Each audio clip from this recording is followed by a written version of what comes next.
সেই জিনিসটা আপনাকে ইনশিওর করতে হবে।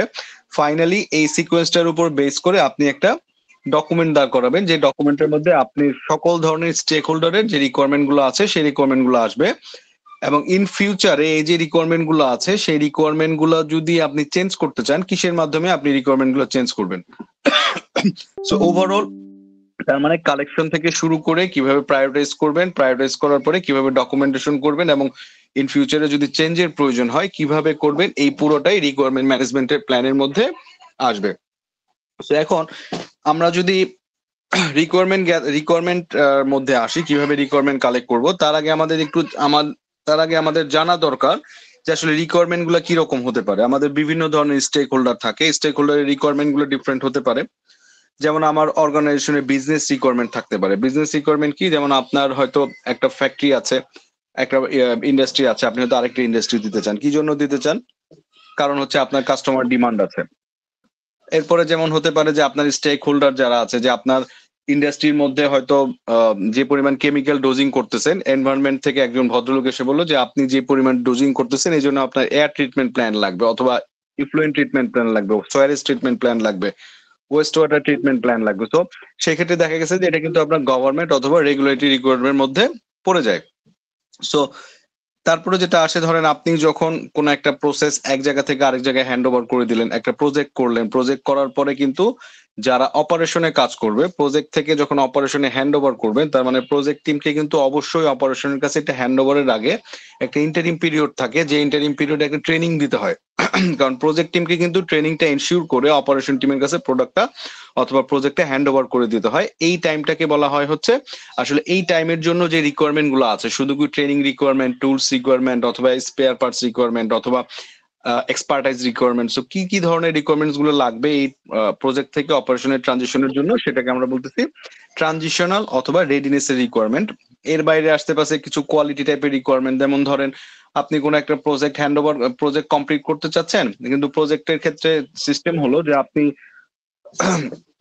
ইন্টারন্যাশনাল কোন স্ট্যান্ডার্ডাইজ টেস্টিং অথরিটি থেকে আপনাকে এটা টেস্ট করে নিয়ে আসতে হবে, এবং টেস্টটা যদি কনফার্ম হয় তাহলে আপনি প্রোডাক্টটা মার্কেটে রিলিজ করতে পারবেন অথবা প্রজেক্টটা হ্যান্ড ওভার করতে পারবেন। যদি আমরা একটা জিনিস চিন্তা করি, ধরেন আপনি একটা বিমান বানাতে চান, তো এখন একটা যদি বিমান বানাতে চান, বিমান বানানো কমপ্লিট করার পরে অবশ্যই আইএটিএ, সো আইএটিএ একটা অথরিটি, যে অথরিটিটা বিমানটাকে আপনার আকাশে ওড়ার অনুমতি দেয় অথবা লাইসেন্স প্রদান করে। সো এই আইএটিএ থেকে যে রেগুলেশনটা আছে, তাদের ওইখান থেকে যদি আপনি সার্টিফিকেট আনতে পারেন, তাহলে এই প্রোডাক্টটার কোয়ালিটিটা ইনশিওর হবে। সেম একইভাবে বাংলাদেশে যদি কোনো প্রোডাক্ট রিলেটেড আপনি প্রজেক্ট করতে চান অথবা সার্ভিস রিলেটেড প্রজেক্ট করতে চান, দেখবেন বিএসটিআই আছে, বিএসটিআই এর অ্যাপ্রুভাল ছাড়া কিন্তু আপনি প্রোডাক্ট লঞ্চ করতে পারবেন না। সো এই ধরনের কিছু রিকোয়ারমেন্ট আছে। এর বাইরে দেখা গেছে কিছু প্রজেক্টাল কিছু রিকোয়ারমেন্ট আছে। প্রজেক্টাল রিকোয়ারমেন্ট গুলো কি আছে, যেমন হয়তো আপনাদের প্রজেক্ট স্পন্সর যে আছে সে বললো যে প্রতি 7 দিন পর পর আমাকে একটা রিপোর্ট দিতে হবে। যদিও এটা প্রজেক্ট চার্টার কোথাও লেখা নাই, বাট আপনার হয়তো বলে দিল যে প্রতি 7 দিন পর পর আমাকে একটা রিপোর্ট দিবেন, প্রতি 1 মাস পর পর আমাকে একটা প্রেজেন্টেশন দিবেন, যে আপনারা কাজের কতটুকু অগ্রগতি করলেন সেই জিনিসটা আমাকে দেখান। সো এটাকে আমরা প্রজেক্ট রিকোয়ারমেন্ট বলতেছি। সো এই অনেক ধরনের রিকোয়ারমেন্ট আছে, বাট আমরা যদি একটু চিন্তা করি ডিফারেন্ট ওয়েতে, যে মেজর ক্ষেত্রে দুইটা রিকোয়ারমেন্ট গুলো আমরা কালেক্ট করতে চাই, একটা হলো ফাংশনাল ক্যারেক্টার, ফাংশনাল রিকোয়ারমেন্ট, আরেকটা হচ্ছে নন ফাংশনাল রিকোয়ারমেন্ট। সো অনেকগুলোর মধ্যে ইম্পর্টেন্ট হচ্ছে ফাংশনাল রিকোয়ারমেন্ট এবং হচ্ছে non functional requirement. So functional requirement গুলো কি কি, যেমন ধরেন আপনার যদি ফাংশনাল রিকোয়ারমেন্ট থাকে, যেমন কোনো প্রোডাক্ট যদি আপনি ডিজাইন করতে চান, কোনো প্রোডাক্ট ডিজাইন অথবা প্রোডাক্ট রিলেটেড যদি প্রজেক্ট করেন, সেক্ষেত্রে প্রোডাক্টের যদি স্পেসিফিক কোনো রিকোয়ারমেন্ট বলে দেওয়া থাকে, সেটাকে বলতেছে ফাংশনাল রিকোয়ারমেন্ট। যেমন ধরেন আপনি একটা মোবাইল ফোনে টর্চ লাইট থাকতে হবে, আপনার একটা মোবাইল ফোনে হয়তো স্টপ ওয়াচ থাকতে পারে, আপনার মোবাইল ফোনে হয়তো 50 মেগাপিক্সেল ক্যামেরা থাকতে হবে। যখন প্রজেক্ট ফেজে থাকবে, দিস ইজ ফাংশনাল রিকোয়ারমেন্ট, যেটা হচ্ছে একটা ফাংশনকে এনশিওর করবে। যেমন ধরেন একটা রেডিও থাকতে হবে, তারপর হয়তো একটু 3mm জ্যাক থাকতে হবে, অথবা জ্যাক থাকা যাবে না, এরকম একটা রিকোয়ারমেন্ট যেটাকে বলছি, সেটাকে বলতেছি আমরা ফাংশনাল রিকোয়ারমেন্ট। আর নন ফাংশনাল রিকোয়ারমেন্টটা হচ্ছে যে জিনিসটা হচ্ছে কমন সেন্সের একটা ব্যাপার। যেমন ধরেন আপনি চিন্তা করলেন যে আপনি একটা গাড়ির প্রজেক্ট করবেন, একটা গাড়ি বানাতে চান, গাড়ি বানাতে চাইলে এখন গাড়ির মধ্যে তো অনেক ধরনের ফাংশনাল রিকোয়ারমেন্ট আছে, কিন্তু আপনাকে বলে দিতে হবে না যে একটা গাড়ি চলতে হবে। তো এটা হচ্ছে ইনবিল্ট রিকোয়ারমেন্ট, যেটা আপনাকে বলতে হবে না। যেমন ধরেন আপনার আপনি যদি আকাশে উঠতে চান, আপনি একটা বিমান বানাতে চান, এখন বিমান বানানোর জন্য কিন্তু বিমানের মানেই হচ্ছে আকাশে উঠবে। এখন এটা কিন্তু বলতে হবে না যে আপনাকে এটা আকাশে উঠতে হবে।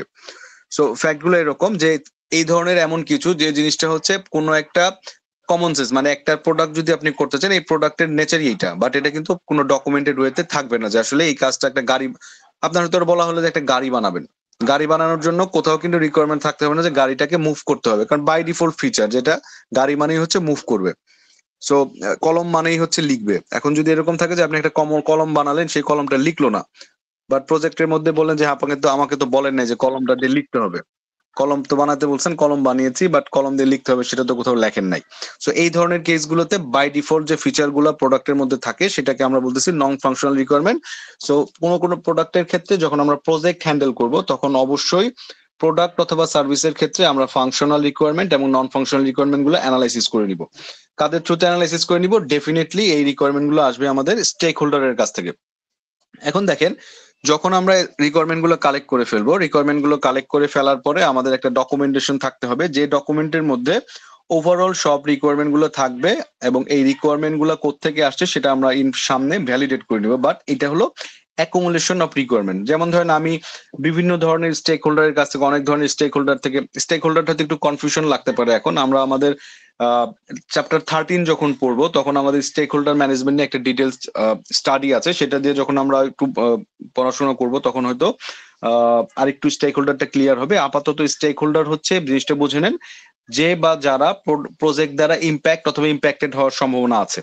তার মানে হচ্ছে অলরেডি ইম্প্যাক্টেড, প্রেজেন্ট পাস্টে আছে কি যারা অলরেডি প্রজেক্টের জন্য ইম্প্যাক্টেড, প্রেজেন্ট যারা আছে এই প্রজেক্ট রিলেটেড যারা কাজ করছে অথবা প্রেজেন্টে যারা ইম্প্যাক্টের মধ্যে আছে এবং ইন ফিউচারে যারা ইম্প্যাক্টেড হতে পারে এই প্রজেক্টের দ্বারা, প্রত্যেকেই হচ্ছে প্রজেক্টের স্টেক হোল্ডার। সো আমি আর ডিটেলস বলছি না, এটা তো সামনের ক্লাসগুলোতে আমরা আলোচনা করব। সো এখন দেখেন, আমাদের রিকোয়ারমেন্ট গুলো পেয়ে গেলাম। যখন রিকোয়ারমেন্ট পেলাম, এরকম একটা লিস্ট আপ করে আমাকে রিকোয়ারমেন্ট গুলো ডকুমেন্ট করতে হবে। রিকোয়ারমেন্ট গুলো এখানে লিখে দেওয়া থাকবে, কোন স্টেক হোল্ডার থেকে আপনি রিকোয়ারমেন্ট গুলো পেয়েছেন, ক্যাটাগরি কোনটা, ক্যাটাগরির মধ্যে যেমন থাকতে পারে functional, non functional category, business, তারপর হচ্ছে আপনার ট্রানজিশন অথবা রেডিনেস থাকতে পারে, তো প্রজেক্ট রিকোয়ারমেন্ট থাকতে পারে, কোয়ালিটি রিলেটেড ক্যাটাগরি থাকতে পারে। জাস্ট মোটা দাগে আমরা এখানে যে যে পার্ট গুলো নিয়ে আলোচনা করলাম সেই ক্যাটাগরি রিলেটেড।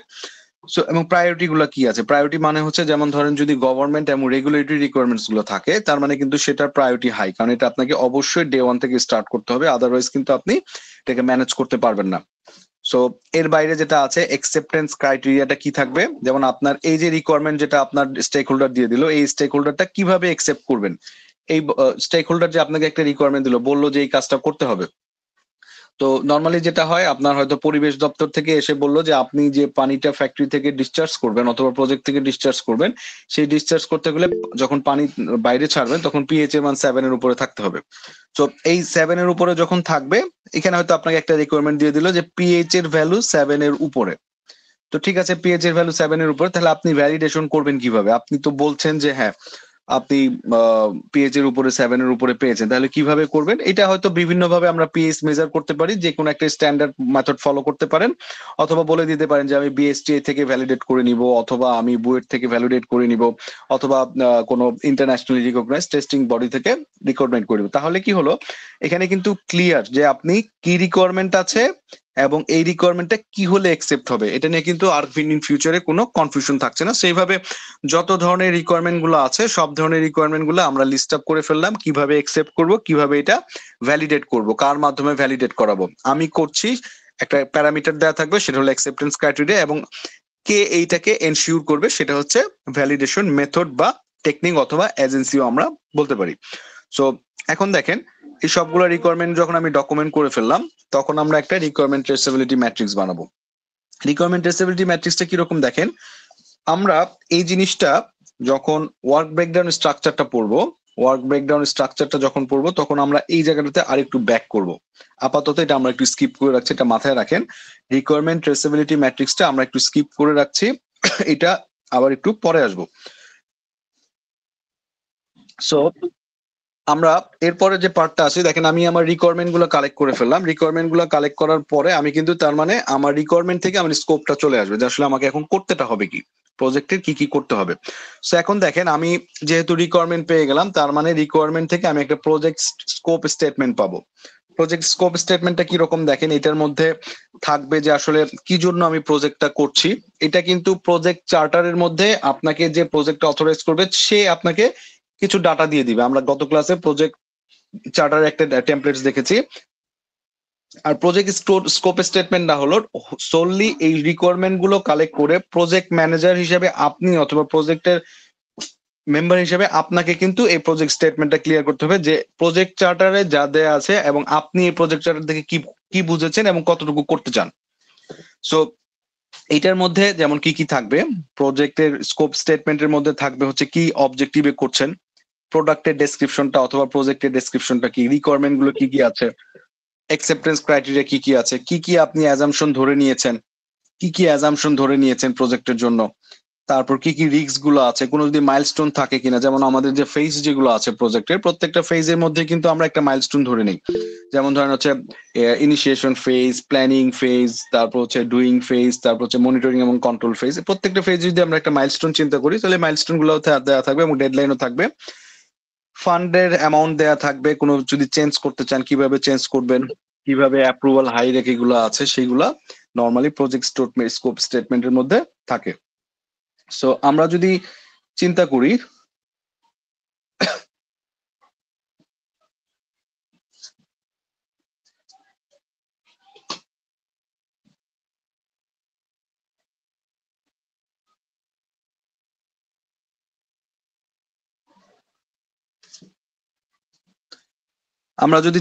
দেখেন আমরা যদি একটা প্রজেক্ট স্কোপ স্টেটমেন্টের টেমপ্লেট দেখি, প্রজেক্ট স্কোপ স্টেটমেন্টের টেমপ্লেটটা নর্মালি এরকম হয় অ্যাজ ইউজুয়াল, যে আপনি যে প্রজেক্টের কাজ করতেছেন কবে তৈরি করেছেন, স্কোপের একটা ডেসক্রিপশন থাকবে। ডেসক্রিপশন মানে হচ্ছে অল অ্যাবাউট আমাদের যে অবজেক্টিভটা আছে, যে আসলে আমরা এই রিকোয়ারমেন্ট যেগুলো কালেক্ট করলাম সেই রিকোয়ারমেন্ট থেকে সাম আপ করে নিব যে আসলে প্রোডাক্টের কি কি জিনিস আমি পেলাম।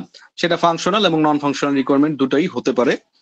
প্রজেক্টের ডেলিভারেবল, প্রজেক্ট থেকে ধরেন আপনি কি করতে চান, ধরেন প্রজেক্টের মধ্যে কি আপনার চাচ্ছে আলটিমেটলি, প্রজেক্টের রেজাল্টটা কি, উদ্দেশ্যটা কি, ডেলিভারেবলস কি, প্রজেক্ট থেকে আপনি গাড়ি বানাবেন, আপনি কি পদ্মা সেতু বানাবেন, আপনি কি প্রজেক্ট ফ্যাক্টরি কোনো ইমপ্রুভমেন্ট নিয়ে আসবেন, নাকি আপনি কোনো সফটওয়্যার প্রজেক্ট ডেভেলপ করতে চান, যেমন হয়তো নতুন একটা কোনো সফটওয়্যার একটা স্টার্ট করতে চান। সো এই যে পার্টটা আছে সেই ডেলিভারেবলস গুলো ক্লিয়ারলি লিখতে হবে। তারপর আসতেছে প্রজেক্ট অ্যাকসেপ্টেন্স ক্রাইটেরিয়া, কিভাবে অ্যাকসেপ্ট করবেন অ্যাজ ইউজুয়াল, যেহেতু আমি রিকোয়ারমেন্টস গুলো পাইছি, রিকোয়ারমেন্টস এর মধ্যে কিন্তু বলা আছে যে কোনটা অ্যাকসেপ্টেন্স ক্রাইটেরিয়া। সো সেখান থেকে আমি কিন্তু আমার অ্যাকসেপ্টেন্স ক্রাইটেরিয়া গুলো সিলেক্ট করে নিব যে কি হলে প্রজেক্ট অ্যাকসেপ্ট করবে। প্রজেক্ট এক্সক্লুশন মানে হচ্ছে কোন জিনিসটা আপনার প্রজেক্টের মধ্যে ইনক্লুডেড না। যেমন ধরেন আপনি যদি একটা বাড়ি বানান, আপনি যদি একটা বাড়ি বানানোর প্রজেক্ট নেন, দেখা গেছে যে আপনি বললেন যে ঠিক আছে আমি ইলেকট্রিক্যালের পুরো কাজটুকু আমি ডিজাইন এবং ড্রয়িং টুকু করে দিব। এখন ইলেকট্রিক্যালের ডিজাইন এবং ড্রয়িং যখন করে দিবেন তখন কিন্তু একটা পার্ট আসবে না, সেটা হলো যে আপনার সাব স্টেশনটা করবেন কিনা। কারণ ইলেকট্রিক্যাল ওয়্যারিং এর সাথে কিন্তু সাব স্টেশনের নর্মালি যারা ইলেকট্রিক্যালের কাজ করে একটা বিল্ডিং এর জন্য সেক্ষেত্রে কিন্তু কোনো রিলেশন নাই। সো বাট আপনি যদি এটা আপনার প্রজেক্টের মধ্যে এক্সক্লুশন করে না দেন তাহলে ইন ফিউচারে কনফিউশন হবে, বলা হবে যে আপনি তো বলেছেন যে এই বিল্ডিং এর সমস্ত ইলেকট্রিক্যাল ফাংশনের কাজ করতে চান, সেক্ষেত্রে তাহলে এখন সাব স্টেশনের কাজ কেন করবেন না। সো এখানে যদি আমরা এক্সাম্পল নিই তাহলে এখানে আমরা ক্লিয়ারলি বলে দিব যে এখানে পুরা একটা বিল্ডিং এর জন্য যে ইলেকট্রিক্যাল ফাংশনের সাব স্টেশনটা আছে সেই পার্টটুকু এখানে বাদ যাবে। প্রজেক্টের কনস্ট্রেন্ট গুলা কি আছে, যেমন এখানে কি কি বাধা আছে আপনার অথবা কি কি লিমিটেশন আছে। যেমন প্রজেক্টের কনস্ট্রাকশনের মধ্যে হতে পারে, যেমন ধরেন আপনি যে এলাকাতে কাজ করতে চাচ্ছেন সেক্ষেত্রে হয়তো আপনার একটা 33 কেবি লাইন লাগবে, বাট দেখা গেছে যে আপনি হয়তো 11 কেবির উপরে ওই এলাকাতে কোনো ইলেকট্রিক্যাল সাবস্টেশনের লাইন পাচ্ছেন না, অথবা দেখা গেল যে আপনার 11 কেবির লাইন লাগবে কিন্তু আপনি 440 বেশি লাইন পাচ্ছেন না। সো এইটা কনস্ট্রেন্ট গুলোকে লিখে রাখতে হবে, অ্যাজাম্পশন গুলাও লিখতে হবে যে আসলে যেমন আপনি হয়তো প্রজেক্টের একটা কস্ট এস্টিমেট করেছেন অথবা স্কোপ ম্যানেজমেন্টের যে প্ল্যানটা করেছেন সেই জায়গাটাতে ধরে নিয়েছেন হয়তো যে আপনি হয়তো কোনো একটা পার্টিকুলার ডিপার্টমেন্ট থেকে, যেমন হয়তো কোনো সরকারি কোনো একটা জায়গা থেকে হয়তো একটা অ্যাকসেপ্টেন্স ক্রাইটেরিয়া দেয়া আছে অথবা একটা ভ্যাট ট্যাক্সের ইস্যু থাকতে পারে। সো বাট এই জিনিসটা যে এখন ঠিক আছে ব্যাপারটা কিন্তু এরকম না। যেমন দেখা যাচ্ছে ভ্যাট ট্যাক্সের যদি ইস্যু বলেন, যে কোনো মোমেন্টে কিন্তু ভ্যাট ট্যাক্সের চেঞ্জ আসতে পারে, তারপর হচ্ছে গভর্নমেন্টের রেগুলেশন চেঞ্জ হতে পারে। সো এই পার্ট গুলো এখানে ক্লিয়ারলি উল্লেখ করতে হবে। সো আলটিমেটলি আমাদের প্রজেক্ট স্টেটমেন্ট আমি এই টেমপ্লেটটা দিয়ে দিব, এটা হয়তো আপনারা একটু ডিটেল স্টাডি করবেন, প্র্যাকটিস দু একটা যখন করবেন তখন হয়তো আরেকটু ক্লিয়ার হবে।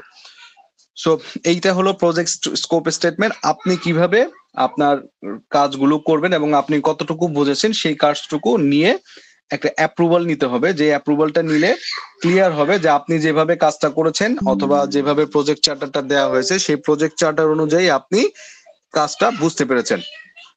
সো তার মানে দেখেন, আমরা রিকোয়ারমেন্ট গুলো থেকে আমরা কিন্তু আমার স্কোপটাকে ডিফাইন করলাম, এবং এই স্কোপটাকে ডিফাইন করব সেটা কিন্তু একটা স্কোপ স্টেটমেন্টের মাধ্যমে, আমাদের একটা প্রজেক্ট স্কোপ স্টেটমেন্টের মাধ্যমে। সো এট ফার্স্ট হলো প্ল্যান ছিল যে কিভাবে আমি আমার স্কোপ ম্যানেজমেন্টটা করব। স্কোপ ম্যানেজমেন্টের পরে তারপরে কালেক্ট রিকোয়ারমেন্ট আসলো, রিকোয়ারমেন্ট গুলো কালেক্ট করবো স্টেক হোল্ডারের কাছ থেকে, এবং এই স্টেক হোল্ডারের কাছ থেকে যে রিকোয়ারমেন্ট গুলো কালেক্ট করলাম, কালেক্ট করার পরে আমি একটা স্কোপ স্টেটমেন্ট বানাবো। স্কোপ স্টেটমেন্টের মধ্যে থাকবে যে কিভাবে প্রোডাক্টটা আপনি প্রজেক্ট চার্টার থেকে যে গাইডলাইন দেওয়া হয়েছে সেই গাইডলাইন থেকে কিভাবে আপনি আসলে অ্যাকচুয়ালি স্কোপটাকে ডিফাইন করে নিয়েছেন।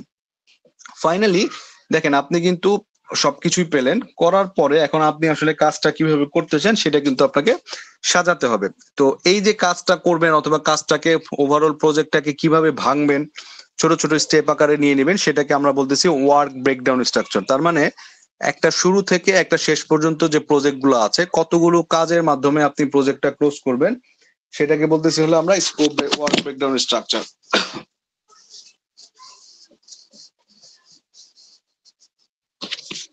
সো ওয়ার্ক ব্রেকডাউন স্ট্রাকচারটা হলো, ধরে নেন আমরা একটা এক্সাম্পল হয়তো ক্লাসে সবসময় দিয়েছি যে আসলে আপনি একটা ট্রিপলি ডে করতে চান। ট্রিপলি ডে করার জন্য বেসিক্যালি যদি আপনি একটা প্রোগ্রাম নামাতে চান, নামানোর জন্য দেখা যাচ্ছে কালচারাল ফাংশন থাকতে পারে, তারপর হচ্ছে ফুড ফাংশন থাকতে পারে, ট্রান্সপোর্টেশন থাকতে পারে, তো তারপর হচ্ছে আপনার কোনো একটা হয়তো সেমিনার করতে পারেন। তো এই যে কাজগুলো আছে প্রত্যেকটা কাজকে আপনি আলাদা আলাদা ভাগ করলেন। তারপর দেখেন যে ফুডের যখন অ্যারেঞ্জমেন্ট করবেন তখন ফুড রিলেটেড অনেক ধরনের কাজ বের হবে। সেমিনার করতে গেলে যে কাজ সেটাকে ব্রেকডাউন করলে অনেক ধরনের কাজ বের হবে। সো এই পার্টটাকে আমরা বলতেছি ডিকম্পোজ করা, যে আপনি একটা কাজ থেকে উপর থেকে যত নিচের দিকে যাবেন তত কাজটাকে ভেঙে ভেঙে ছোট করে ফেলবেন, এবং এই জন্য আমার যে টেকনিক্সটা দরকার সেটাকে আমরা বলতেছি ডিকম্পোজিশন।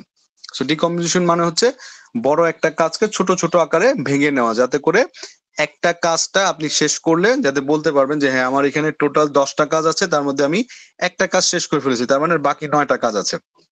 প্রজেক্ট কিন্তু অ্যাজ এ হোল একটা, কারণ ফাইনালি কিন্তু একটাই রেজাল্ট বের হবে। এখন এই এই একটা রেজাল্ট বের করার জন্য আপনাকে কি করতে হবে, অনেকগুলো কাজকে ছোট ছোট স্টেপ আকারে ছোট ছোট আকারে ভেঙে নিতে হবে। এই ভেঙে নেওয়াটাকে আমরা বলতেছি ডিকম্পোজিশন। এখন দেখেন, মেইন ফ্যাক্ট হলো কিভাবে আমরা এই ডিকম্পোজিশনটা করব। ডিকম্পোজিশনের জন্য দেখেন, আমরা যদি চিন্তা করি যে আমরা একটা গাড়ি বানাতে চাই, ধরে নেন আমরা একটা গাড়ি বানাবো অথবা আমরা একটা রোবট বানাতে চাই। তো এখন একটা রোবট যদি বানাতে চাই তাহলে আমার মেইন ডেলিভারেবলস কি থাকবে? একটা রোবট যদি বানাতে চাই, কি ধরনের রোবট বানাতে চাই?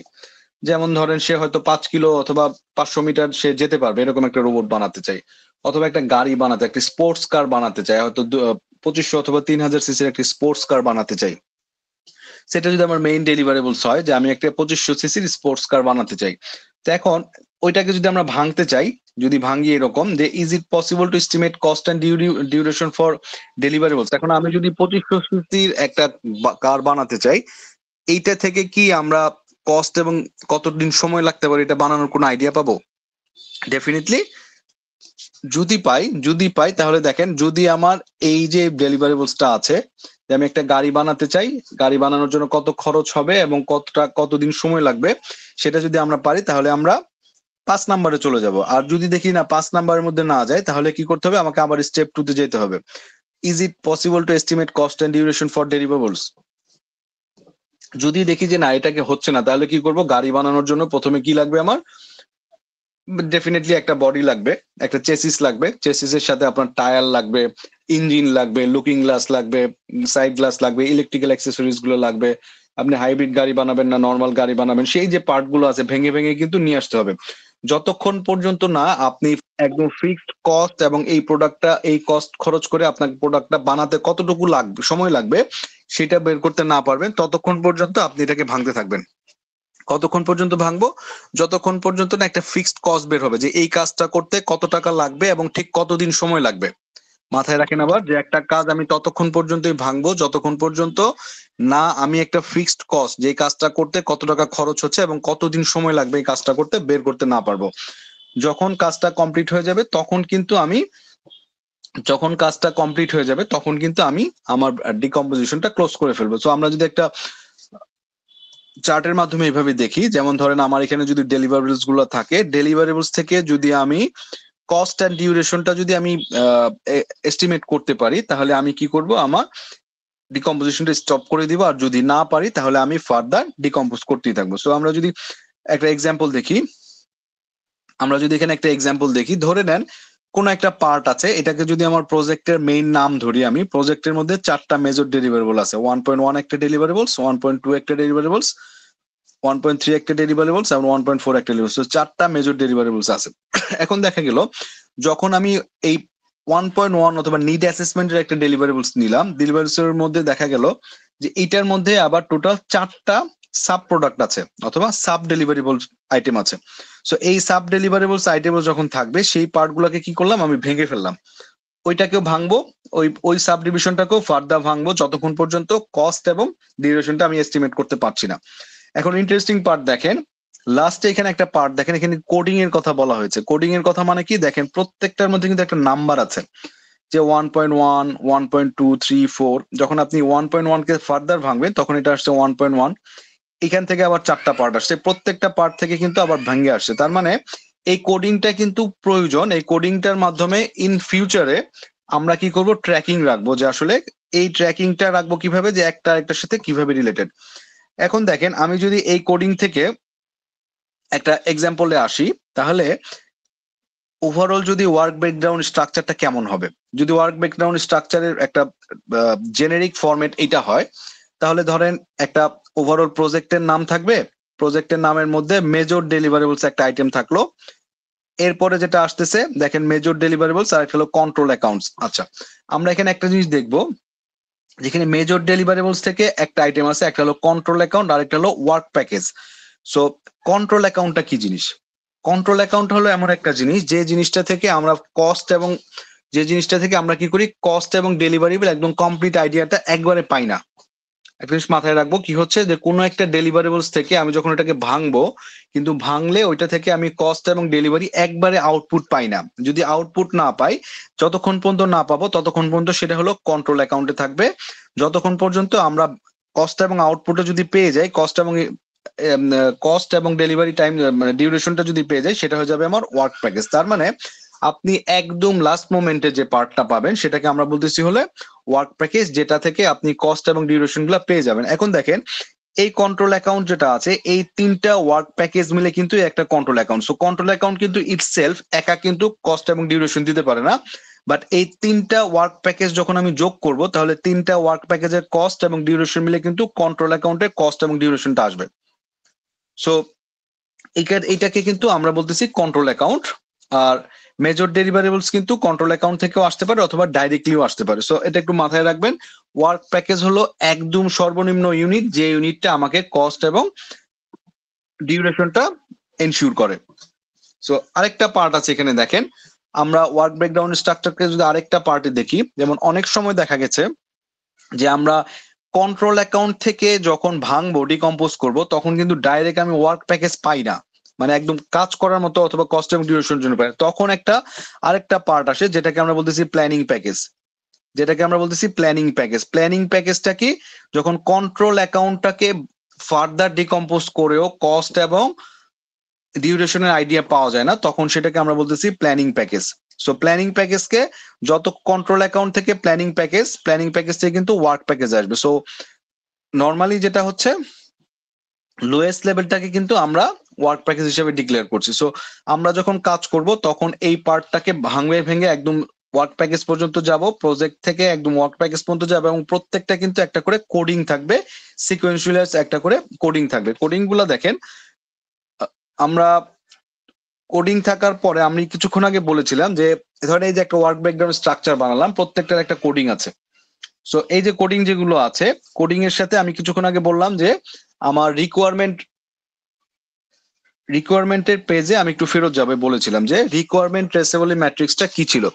সো এখন দেখেন রিকোয়ারমেন্ট ট্রেসেবিলিটি ম্যাট্রিক্সটা হলো কোনো একটা ক্ষেত্রে আপনি যদি চিন্তা করেন যে আপনার এইটা যদি কন্ট্রোল অ্যাকাউন্টের আইডি হয়, এটা যদি কন্ট্রোল অ্যাকাউন্টের নাম্বার হয় এবং সেই ক্ষেত্রে এইটা যদি একটা রিকোয়ারমেন্ট অথবা এটা যদি একটা কন্ট্রোল অ্যাকাউন্টের নাম হয়, এই কন্ট্রোল অ্যাকাউন্টের নামের সাথে সাথে আর কি কি জিনিস রিলেটেড আছে এখানে। ধরেন এটা যদি একটা আইটেম হয়, এইটার সাথে আর কি কি জিনিস রিলেটেড। ধরে নেন যেমন আপনি যদি চিন্তা করেন যে আপনি একটা ডিজেল ইঞ্জিন কিনতে চান, আপনার একটা বিল্ডিং করতে যাচ্ছেন, একটা বিল্ডিং এর জন্য আপনি একটা ডিজেল ইঞ্জিন কিনবেন লিফট অথবা ওভারঅল বাসার লোডশেডিংটা কমানোর জন্য। এখন ধরেন আপনি যদি রিকোয়ারমেন্ট ট্রেসেবিলিটিটা ম্যাট্রিক্সটা আপনি এনশিওর করেন, তাইলে দেখা যাবে যে ডিজেল ইঞ্জিনের সাথে আর কি কি জিনিস রিলেটেড। ডিজেল ইঞ্জিনের সাথে ধরেন আপনি 250 কেবি একটা ডিজেল ইঞ্জিন নিচ্ছেন, 250 কেবি ডিজেল ইঞ্জিনের জন্য কি করতে হবে, ধরে নেন এই প্রোডাক্টটার সাথে যা যা রিলেটেড প্রোডাক্ট ডিজাইন রিলেটেড কি কি প্রোডাক্ট আছে সেটা আপনি এত নাম্বার ওয়ার্ক ব্রেকডাউন স্ট্রাকচার থেকে পাবেন। আপনি প্রোডাক্ট ডিজাইনের সাথে যা আছে এত নাম্বার ওয়ার্ক ব্রেকডাউন স্ট্রাকচার থেকে পাবেন। আবার প্রোডাক্ট ডেভেলপমেন্ট রিলেটেড যে ওয়ার্ক ব্রেকডাউন স্ট্রাকচারটা করবেন এত নাম্বার থেকে আপনি কি পাচ্ছেন, ডিজেল ইঞ্জিনের রিকোয়ারমেন্ট গুলো পাচ্ছেন। আবার টেস্ট যখন করবেন তখন এত নাম্বার ওয়ার্ক ব্রেকডাউন স্ট্রাকচারের সাথে এটা রিলেটেড। এখন দেখেন হঠাৎ করে আপনার কিন্তু রিকোয়ারমেন্ট ক্লিয়ার যে আপনি এই ডিজেল ইঞ্জিনটা যখন পারচেস করবেন, ডিজেল ইঞ্জিনটা পারচেস করতে হলে আপনি এই ডিজেল ইঞ্জিনের ডিজাইন কেমন হবেন সেটা এখান থেকে পাবেন। কি কি প্রোডাক্ট ডেভেলপমেন্ট রিলেটেড ডকুমেন্টস পাওয়া দরকার সেটা এই ওয়ার্ক ব্রেকডাউন স্ট্রাকচার থেকে পাবেন। কস্ট কতদিন লাগবে, ডিউরেশন কতটুকু লাগবে পাবেন, টেস্টেড ডকুমেন্ট এবং ডিউরেশন গুলো এখান থেকে পাবেন। তার মানে আপনার কিন্তু কোন একটা পার্টিকুলার রিকোয়ারমেন্ট রিলেটেড যা যা আছে, কোথায় কি আছে সব কিন্তু এই রিকোয়ারমেন্ট ট্রেসেবিলিটি ম্যাট্রিক্স থেকে আপনি পেয়ে যাবেন। কিন্তু এখানে একটা ব্যাপার আছে, ধরে নেন হঠাৎ করে কোনো এক সময় ধরেন আপনার এটা কিন্তু খুব ক্লিয়ার কি জন্য এটা রাখার উদ্দেশ্য একটাই, সামহাও কোনো একটা কারণে যদি ধরেন ডিজেল ইঞ্জিনের জায়গাতে আপনাকে বলা হলো যে ডিজেল ইঞ্জিন করব না, প্রজেক্টের মাঝপথ থেকে বললো যে ঠিক আছে ডিজেল ইঞ্জিনের জায়গায় আমরা গ্যাস ইঞ্জিন করতে চাই। সো এখন দেখেন আপনি কিন্তু এই পেজটাতে আসলে ক্লিয়ারলি বুঝতে পারবেন যে এই ডিজেল ইঞ্জিনের পরিবর্তে আমি যদি গ্যাস ইঞ্জিন রিলেটেড কোনো কিছু করতে চাই তাহলে আমাকে এই যে আপনার WBS এর যে কোড গুলো আছে এই কোড রিলেটেড যা যা আছে প্রত্যেকটা জায়গাতে গিয়ে কিন্তু আমাকে কারেকশন করতে হবে। মাথায় রাখেন যদি আমি এখানে ডিজেল ইঞ্জিনের রিলেটেড হিসাব করে কিন্তু বাকি এই পার্ট গুলো আমি এখানে ডিজাইন করছি এই WBS স্ট্রাকচারে। এখন আমি যদি ডিজেল ইঞ্জিনের জায়গায় প্রজেক্টের মাঝপথে এসে গ্যাস ইঞ্জিন নিয়ে কাজ করতে চাই তখন দেখা যাবে যে এই গ্যাস ইঞ্জিন যখন এখানে ইউজ করব তখন এই প্রত্যেকটা যে 4টা যে ওয়ার্ক ব্রেকডাউন স্ট্রাকচার কোড আছে প্রত্যেকটা জায়গাতে গিয়ে কিন্তু আমাকে নতুন করে কস্ট এস্টিমেট করতে হবে, ডিউরেশন এস্টিমেট করতে হবে। সো এইটা কিন্তু একটা ঝামেলার বিষয়। সো এই পার্টটাকে আমরা বলতেছি স্কোপ ক্রিপ। স্কোপ ক্রিপ মানে কি, আপনি যখন প্রজেক্টের কোনো একটা মাঝপথে কোনো একটা স্কোপ চেঞ্জ করবেন অথবা রিকোয়ারমেন্ট চেঞ্জ করবেন, রিকোয়ারমেন্ট চেঞ্জ করলে এইটা রিলেটেড যাবতীয় যত ধরনের চেঞ্জ আসবে সেই চেঞ্জ গুলারকেই বলতেছি আমি স্কোপ ক্রিপ। স্কোপ ক্রিপ মানে হচ্ছে যে একটা পার্টিকুলার ঘটনার জন্য যদি আপনি এক্সটার্নাল অথবা ইন্টারনাল যে চেঞ্জ গুলো আসে সেই চেঞ্জ গুলোকেই বলতেছি স্কোপ ক্রিপ। একটা জিনিস মাথায় রাখবো, স্কোপ ক্রিপটা বলতেছি ধরেন যদি আমার বাইরের কোনো এক্সটার্নাল স্টেক হোল্ডার, আমার কিন্তু স্টেক হোল্ডার দুই রকম, একটা হলো ইন্টারনাল একটা এক্সটার্নাল। ইন্টারনাল মানে হচ্ছে প্রজেক্টের রিলেটেড যারা আছে, প্রজেক্টের সাথে যারা ইনভলভ ভিতরের থেকে আছে, মানে প্রজেক্টের মেম্বারের মধ্যে থেকে অথবা প্রজেক্ট স্পন্সর থেকে যারা আছে তারা হচ্ছে ইন্টারনাল স্টেক হোল্ডার। এবং এই প্রজেক্টের বাইরে যারা থাকে, যারা প্রজেক্টের সাথে ডাইরেক্ট ইনভলভ না বাট বাইরে থেকে তাদের একটা ইনফ্লুয়েন্স আছে, তাদেরকে বলতেছি এক্সটার্নাল স্টেক হোল্ডার। সো প্রজেক্টের এক্সটার্নাল স্টেক হোল্ডারের চাপে যখন আমাদের কোনো প্রজেক্টের স্কোপ চেঞ্জ করতে হয় প্রজেক্টের মাঝপথে এসে, সেটাকে আমরা বলতেছি স্কোপ ক্রিপ এবং এইটার জন্য কিন্তু একটা কমপ্লেক্সিটি ক্রিয়েট হয়। এখন দেখেন প্রজেক্টের এক্সটার্নাল স্টেক হোল্ডার থেকে কোনো চেঞ্জ আসলে সেটাকে আমরা যেমন স্কোপ ক্রিপ বলছি, প্রজেক্টের ইন্টারনাল মেম্বাররা যদি কোনো রকম চেঞ্জ আনতে চায় প্রজেক্টের মাঝপথে এসে সেটাকে কিন্তু আবার আমরা বলতেছি গোল্ড প্লেটিং। গোল্ড প্লেটিংটা কি, ধরে নেন আপনি একটা গাড়ির ডিজাইন করতেছেন, সো গাড়ির ডিজাইনের মধ্যে দেখা গেল যে আপনার একটা জিপিএস ট্র্যাকিং সিস্টেম নাই।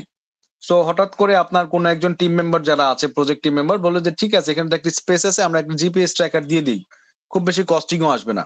সো আপনি একটা জিপিএস ট্র্যাকার দিয়ে দিলেন, সো জিপিএস ট্র্যাকারটা কিন্তু আপনি দিয়ে দিলেন বাট এটা কিন্তু প্রজেক্টের স্কোপের মধ্যে ছিল না। সো এটাকে বলতেছে হলো গোল্ড প্লেটিং করা, যে আপনার রিকোয়ারমেন্টে ছিল না বাট ইন্টারনাল মেম্বার যারা আছে তারা মিলে ডিসিশন করলেন যে একটা গিভ মোর দেন এক্সপেক্টেড দিয়ে দিচ্ছেন। সো এইটাকে বলতেছি আমরা গোল্ড প্লেটিং, মানে এক্সটার্নাল কাস্টমারের কারণে যদি কোনো রকম এক্সটার্নাল স্টেক হোল্ডারের কারণে কোনো যদি স্কোপের ইস্যু থাকে সেটাকে আমরা বলছি স্কোপ ক্রিপ, আর ইন্টারনাল যদি কোনো চেঞ্জ আনি ইন্টারনাল স্টেক হোল্ডারের কারণে সেটাকে আমরা বলতেছি গোল প্লেটিং। সো আমরা আবার আমাদের ডিকম্পোজিশন থেকে ওইদিকে ফিরে যাই। সো এখন দেখেন এই ওয়ার্ক ব্রেকডাউন স্ট্রাকচার থেকে যখন আমরা কাজ করলাম, এখানে আমরা একটা পদ্মা সেতু যখন করেছি, পদ্মা সেতুর ক্ষেত্রে একটা রেলওয়ে ব্রিজের ক্ষেত্রে একটা ওয়ার্ক ব্রেকডাউন স্ট্রাকচার করা হয়েছে। এটা খুব প্রিলিমিনারি বেসিক অবস্থায় যখন করেছিল তখনকার একটা জাস্ট একটা সিম্পল ওয়ার্ক ব্রেকডাউন স্ট্রাকচার, যদিও এটার মধ্যে কোনো কোডিং করা নাই, জাস্ট আপনাদের রেফারেন্সের জন্য একটু দেখানো যে আসলে কিভাবে আপনার একটা ব্রেকডাউন রিয়েল লাইফ প্রজেক্টের ক্ষেত্রে হয়ে থাকে। সো আমরা যদি চিন্তা করি এরপরে আরেকটা পার্ট আসে আমাদের ওয়ার্ক ব্রেকডাউন স্ট্রাকচার করার পরে, তার মানে কিন্তু প্রত্যেকটা প্রোডাক্টের ক্ষেত্রে দেখেন এরকম যদি আমরা একটা কোডিং এর কথা চিন্তা করি, দেখেন প্রত্যেকটা জায়গায় কিন্তু একটা ইউনিক কোড আছে। তার মানে ইউনিক কোড মানে হচ্ছে আপনি যখন ওই কাজটা করবেন এই কোডের এগেইনস্টে ওই কাজটা করবেন। তাহলে আরেকটা টার্ম আছে যেটাকে আমরা বলতেছি WBS ডিকশনারি, যেটা হলো ওয়ার্ক ব্রেকডাউন স্ট্রাকচার ডিকশনারি। ডিকশনারিটা কি দেখেন, সিম্পলি একটা পার্ট যেটা হলো, যেমন ধরেন আপনি কোন একটা পার্টিকুলার টাস্ক করবেন, এই টাস্কের জন্য কি কি ধরনের রিসোর্স লাগবে এবং কি কি ধরনের আপনাকে কাজটা কমপ্লিট করার জন্য কোন কোন ধরনের অ্যাকসেপ্টেন্স ক্রাইটেরিয়া আছে, কোনো পার্টিকুলার একটা কাজ কমপ্লিট করার জন্য ওই কাজের জন্য আলাদা একটা ফাইল থাকবে আপনার। যেমন ধরেন আপনি যদি এই ওয়ার্ক প্যাকেজটা ক্লোজ করতে চান 1.2.1, এইটার জন্য 1.21 এর জন্য আমি ধরে নিচ্ছি এটা যদি একটা ওয়ার্ক ব্রেকডাউন স্ট্রাকচার হয়, তাহলে এই 1.21 এর জন্য আপনি কি কাজ করবেন সেই পার্টটা এখানে লেখা থাকবে, এবং এই কাজটা করার জন্য কি কি অ্যাজাম্পশন আপনি ধরে নিয়েছেন। যে আপনার ধরে নিচ্ছেন যে আপনার বর্ষাকালে কাজ করতেছেন 10 দিন সময় লাগবে, কিন্তু আপনি ধরে নিয়েছেন বর্ষাকালে আপনি কাজ করতেছেন কিন্তু বৃষ্টি আসবে না, সেটা আপনি অ্যাজাম্পশন করে নিয়েছেন। কনস্ট্যান্ট কি জন্য ধরে নিয়েছেন, কারণ আপনার হাতে টাইম খুব শর্টেজ, টাইম শর্ট থাকার কারণে টাইম আপনার কনস্ট্যান্ট, দ্যাটস ওয়াই আপনি অ্যাজাম্পশন করে নিয়েছেন, যেটা হয়তো অনেক সময় রিয়েলিস্টিক নাও হতে পারে। সো এই অ্যাজাম্পশন এবং কনস্ট্যান্ট গুলো আপনি লিখে নিবেন যে আসলে কি কি ধরনের অ্যাজাম্পশন ধরে নিচ্ছেন যে আপনি কোনো একটা মেশিন আনতেছেন যেটা হয়তো জার্মানি থেকে আসতেছে, জার্মানি থেকে আসার কথা হলো নর্মালি কোনো একটা প্রোডাক্ট আসছে 60 দিন সময় লাগে, সো আপনি ধরে নিয়েছেন 60 দিন অ্যাজাম্পশন, কারণ এটা অনেক সময় দেখা গেল পোর্টে গেলে অ্যাবনর্মালিটির সময় লাগে, হয়তো মেশিন আপনি অন টাইমে পেলেন না। সো দ্যাটস ওয়াই এই অ্যাজাম্পশন গুলা লিখে দিতে হয় এখানে। মাইলস্টোনটা কি, ধরেন এই কাজটাকে আপনি হয়তো 3টা পার্টে ভাগ করেছেন, একটা ইনিশিয়েশন ফেজ, একটা ডুইং ফেজ, আর একটা হলো কমপ্লিশন ফেজ। সো এই 3টা ফেজের জন্য আপনি টাইম দিলেন যে প্রথম ফেজটা করতে গেলে কতদিন সময় লাগবে সেটার জন্য একটা ডেট দিলেন, দ্বিতীয় ফেজ অথবা ডুইং ফেজ করতে কতদিন সময় লাগবে এবং ক্লোজ ফেজ করতে কতদিন সময় লাগবে। এরপরে যেটা আসলো, যেমন ধরেন এই ওয়ার্ক প্যাকেজের আন্ডারে আপনার যদি একাধিক আইডি থাকে, সো আইডি নাম্বার গুলো দিবেন এবং সেই ক্ষেত্রে কাজগুলো কি কি আছে সেটা পার্ট করা হলো, এবং কি কি ধরনের রিসোর্স লাগবে, রিসোর্স গুলা কিরকম, ইন্টারনাল, এক্সটার্নাল, বিজনেস, প্রজেক্ট, যে রিসোর্স গুলো আছে সেই ক্যাটাগরিটা আমরা এখানে লিখতে পারি। এবং এই জন্য লেবার কতগুলো লাগবে, দেখেন লেবার যদি লাগে এই কাজটা করার জন্য কতক্ষণ লাগবে, তার রেট কেমন হবে, তাহলে টোটাল কত খরচ হবে এই অ্যাক্টিভিটিটা করার জন্য। যদি ম্যাটেরিয়াল লাগে, কোনো একটা ম্যাটেরিয়াল আপনার কিনতে হয়, তাহলে সেই ম্যাটেরিয়ালের ইউনিটটা কি কস্ট কত, টোটাল কত। তার মানে দেখেন এইটার এগেনস্টে আপনি টোটাল কত টাকা খরচ করতে পারবেন, কারণ এটার উপর বেস করে কিন্তু আপনি কস্টিং এর বাজেটটা করেছেন। আমরা আমাদের নেক্সট ক্লাসগুলোতে হয়তো কস্টিং এবং টোটাল বাজেটিংটা কিভাবে করা হয় সেটা নিয়ে একটু ডিটেলসে দেখবো। সো এখন দেখেন এই ওয়ার্ক প্যাকেজ করার যখন করেছেন তখন কিন্তু এই কাজটার জন্য যতগুলো কোড আছে প্রত্যেকটা কোডের জন্য টেন্টেটিভ একটা কত কস্টিং আসতে পারে সেই কস্টিং কিন্তু আপনার আইডিয়া হয়ে গেল। তার মানে এই চারটা যখন আপনি যোগ করবেন তাহলে কিন্তু আপনার এই প্যাকেজ করার জন্য, অথবা ধরে নিচ্ছি আমি এই কাজটা করার জন্য যত টাকা খরচ হবে সেটা আমি খুব ইজিলি পেয়ে যাচ্ছি কস্টিং এর জন্য। এবং এখানে কিন্তু টাইম লাইনও দেওয়া আছে যে এই কাজটা করতে কতটুকু টাইম লাগবে। তার মানে দেখেন আমার কিন্তু দুইটা পার্ট ওয়ার্ক ব্রেকডাউন স্ট্রাকচার, একটা হলো কস্টিং আর একটা হলো ডিউরেশন, দুইটাই কিন্তু আমার এই WBS ডিকশনারির মধ্যে দেয়া থাকবে। তার মানে এইটা হলো আপনার জন্য রেফারেন্স, যখন আপনি ডিজাইন করেছেন অথবা প্ল্যানিং যখন করেছেন এই প্ল্যানিং ফেজে কিন্তু এই WBS ডিকশনারিটা চলে আসতেছে, এবং এটা ধরেই কিন্তু ইন ফিউচারে যখন আপনি ইমপ্লিমেন্টেশন করতে যাবেন তখন কিন্তু এই কাজটা করতে পারবেন। এখন যদি আপনার যখন প্ল্যানিং করেছেন প্ল্যানিং এর যে কস্টিংটা আছে কাজ করতে গিয়ে দেখা গেল যে কস্টিংটা বেড়ে গেছে অথবা কমে গেলে ডেফিনেটলি আপনার জন্য ভালো, বাট যদি বেড়ে যায় তখন কিন্তু আপনি এখান থেকে যে অ্যাজাম্পশন যেগুলো আছে যে এই অ্যাজাম্পশনের উপরে বেস করে আপনি কস্টিংটা ধরেছেন সেই অ্যাজাম্পশনটা কিন্তু আপনাকে সাপোর্ট দিতে পারে। সো দ্যাটস ওয়াই কস্ট এবং ডিউরেশন কিন্তু আমরা এই WBS ডিকশনারি থেকে পাবো ইন্ডিভিজুয়াল ওয়ার্ক প্যাকেজ অনুযায়ী। সো এখন দেখেন কাজটা কমপ্লিট হলে কোয়ালিটি রিকোয়ারমেন্টটা কি, যে কাজটা আপনার কমপ্লিট করতে হলে কি কোয়ালিটি রিকোয়ারমেন্ট আছে, অ্যাকসেপ্টেন্স ক্রাইটেরিয়া কি হইলে এটা অ্যাকসেপ্ট করা যাবে, টেকনিক্যাল কোনো ইনফরমেশন আছে কিনা, যেমন ধরেন প্রোডাক্টের কোনো স্পেসিফিকেশন আছে কিনা, এবং এগ্রিমেন্ট ইনফরমেশন আছে কিনা, কোনো ধরনের এগ্রিমেন্ট আছে কিনা, যেমন ধরেন আপনি স্টেক হোল্ডারের সাথে এগ্রিমেন্ট করেছেন, অথবা ফরেন কোনো ফান্ড অথবা ডোনার যেমন এডিবি অথবা ইউএসএইড অথবা আপনার ওয়ার্ল্ড ব্যাংকের সাথে কোনো রকম এগ্রিমেন্ট হয়েছে কিনা, সেই ধরনের ইনফরমেশন গুলো এখানে রাখতে পারেন। So overall WBS work breakdown structure এবং WBS ডিকশনারি, এইটা কিন্তু খুবই ইম্পর্টেন্ট পার্ট প্রত্যেকটা প্রজেক্ট এক্সিকিউশনের জন্য। সো এই জিনিসটা একটু আপনারা ভালো মতো বোঝার চেষ্টা করবেন, ভালো মতো স্টাডি করবেন।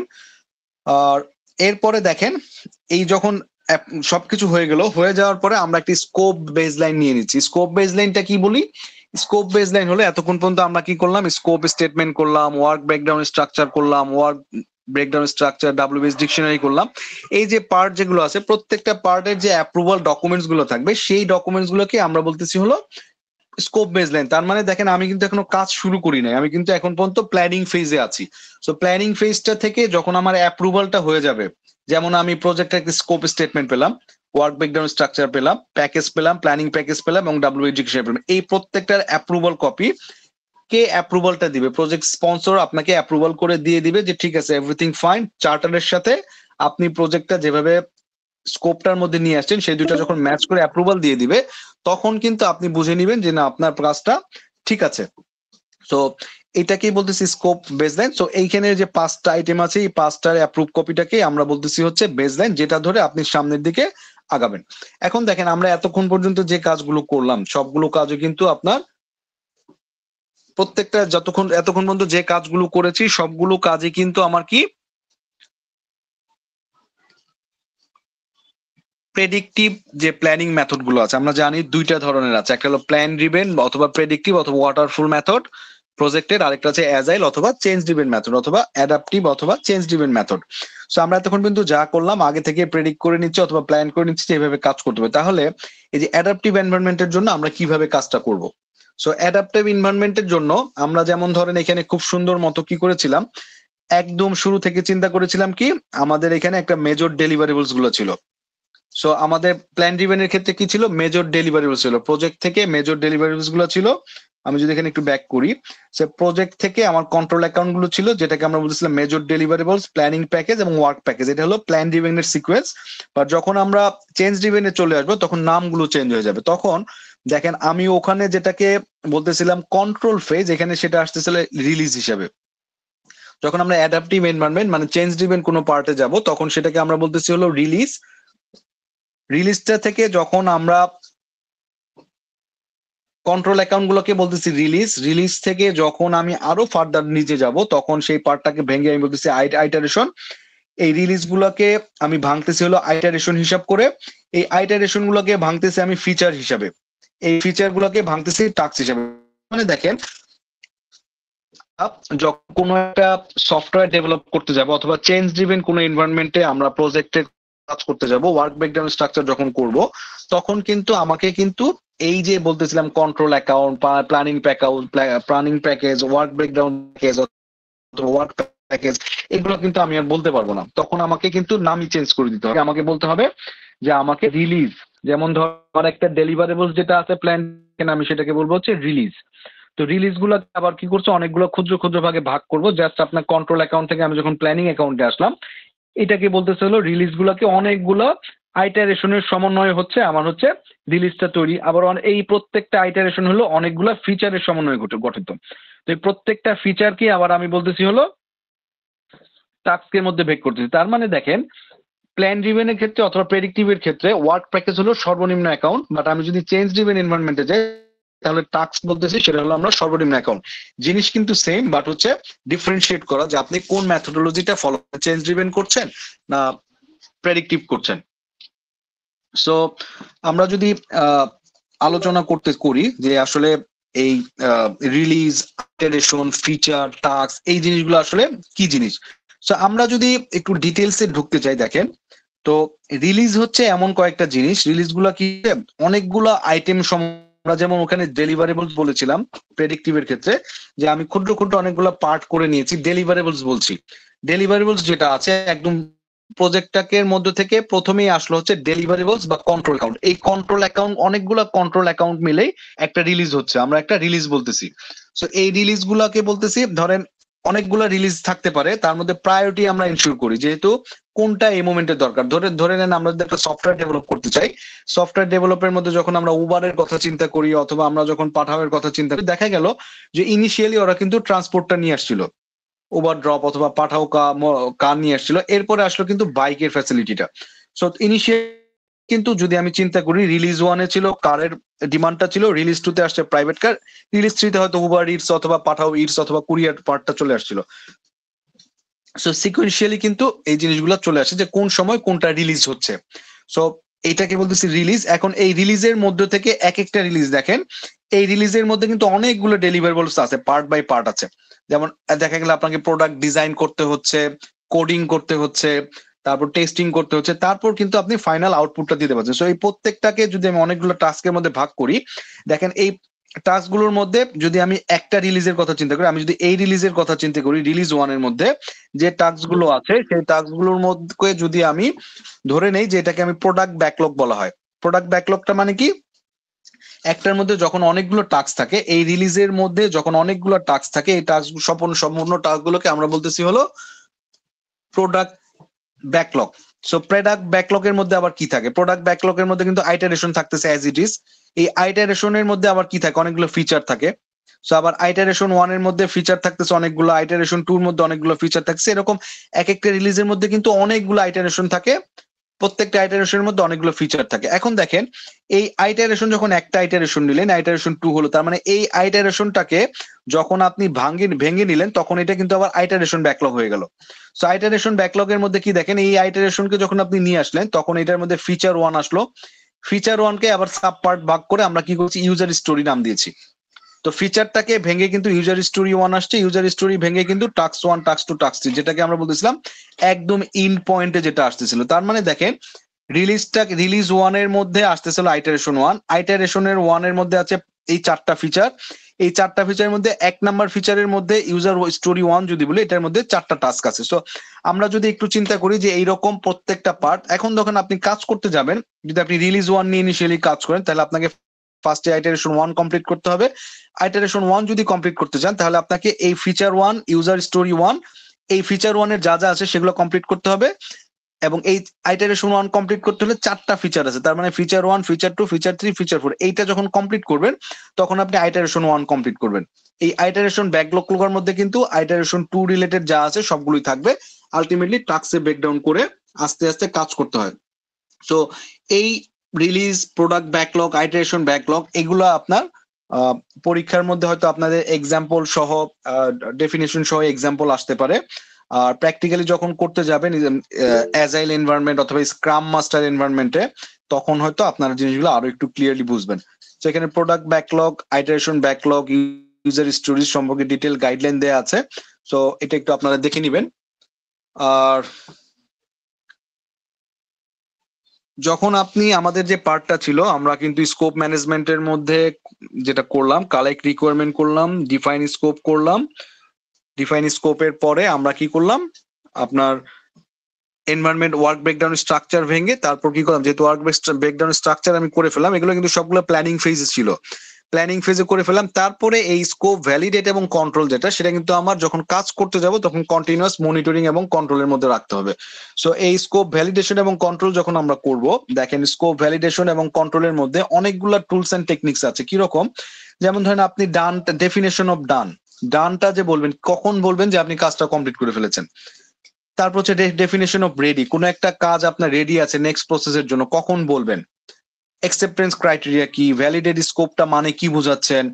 তারপর হচ্ছে আইটারেশন রিভিউটা, মানে হচ্ছে আমরা যখন অনেকগুলো আইটারেশন কমপ্লিট করব, তখন এই আইটারেশন কমপ্লিট করার পর একটু রিভিউ করি যে আইটারেশনের যে রিকোয়ারমেন্ট গুলো আছে সেই রিকোয়ারমেন্ট গুলো ফুলফিল হলো কিনা। ভ্যারিয়েন্স অ্যানালাইসিস, ভ্যারিয়েন্স অ্যানালাইসিস মানে হলো যখন আমরা আইটারেশনে এই যে অ্যাকসেপ্টেন্স ক্রাইটেরিয়া যেটা আছে, এই অ্যাকসেপ্টেন্স ক্রাইটেরিয়ার সাথে আমার যে এক্সাক্ট রেজাল্টটা পেলাম, সেই দুটার মধ্যে গ্যাপ কতটুকু আছে। অ্যাকসেপ্টেন্স ক্রাইটেরিয়া ধরে নেন, আমি যদি যেটা বলতেছিলাম যে আপনি চাচ্ছেন যে আপনার ফ্যাক্টরি থেকে পিএইচ বের হবে 7.0, বাট আপনি যখন ফিল্ডে টেস্ট করে দিলেন, তখন দেখা গেল যে আপনি পাচ্ছেন 9.0। সো এই যে গ্যাপটা আছে, টু, এইটাকে আমরা বলতেছি variance analysis.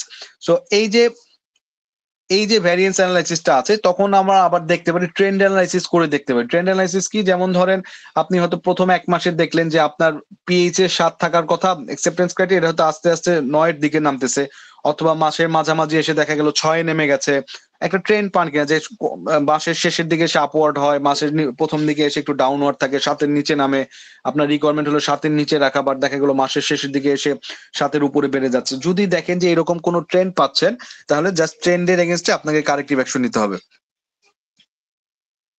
So on a whole, এই যে যখন আমরা স্কোপ ভ্যালিডেট করতে যাব, তখন কিন্তু এই ধরনের জিনিসগুলোকে আমাকে খুব আগে থেকে ক্লিয়ার করে নিতে হবে, যাতে করে ইন ফিউচারে আপনি আসলে কোনো একটা কাজকে কখন ক্লোজ বলতেছেন সেটা কমপ্লিটলি শেষ না হয়।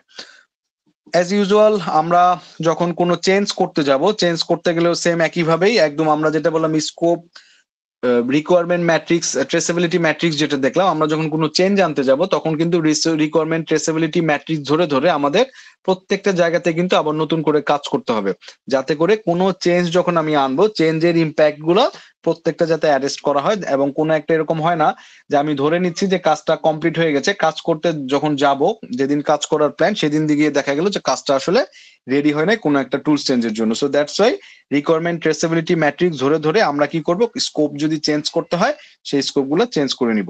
সো ওভারঅল স্কোপ ম্যানেজমেন্টের মধ্যে আমাদের টাস্ক ওভারঅল এটাই ছিল।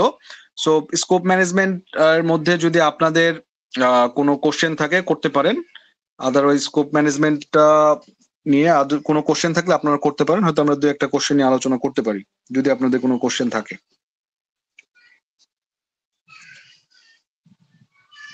আচ্ছা, যদি আপনাদের কোনো কোশ্চেন না থাকে, আগামী শনিবার দিন আমাদের এই লেকচার 3 অথবা L3 যে আপনার লেকচারটা দিয়েছি, সেই L3-র উপরে আপনাদের একটা ক্লাস টেস্ট হবে সকাল 8:40-এ।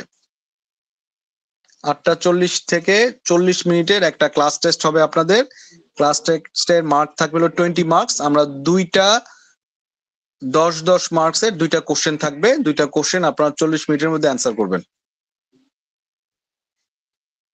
আমি আপনাদের গ্রুপে লিখে দিচ্ছি, আপনাদের ক্লাস টেস্টটা হবে লেকচার 3 বা L3-র উপরে।